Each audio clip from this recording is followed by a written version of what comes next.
Hello everyone, welcome back. In this video we're going to go over Lignitzer's first play.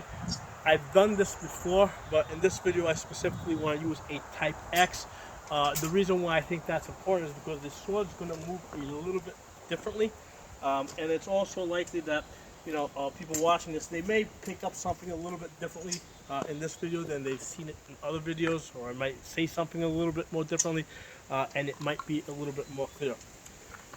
So in Lignitzer first play, basically we open up with an overhow. Okay, now he doesn't tell us whether we should go right side overhow or left side overhow. He just says an overhow.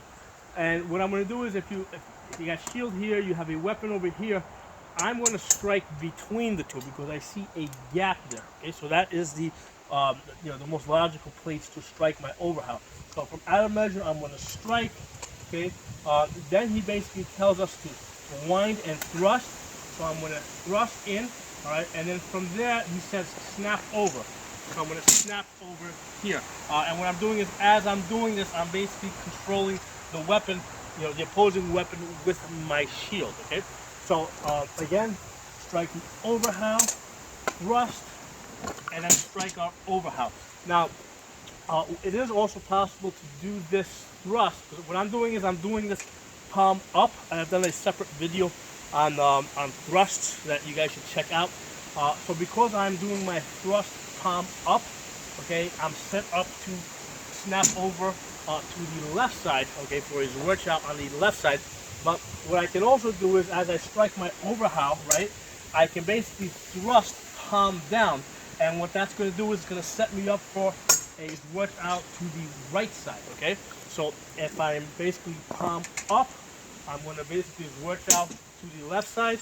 Okay, if I basically go palm down, I'm set up for his work out to the right side. So that's an important component of thrusting. I did a video just specializing on that. But in this particular play, he does not, Lignitzer does not tell us whether we should be snapping over to the left side or the right side. So we want to maintain the ability to do it both ways. And I think that's I think that's part of the reason why he probably kept it open. He wanted his students to be able to practice it both left side and right side. So there's some thoughts on that, some for you guys to try out.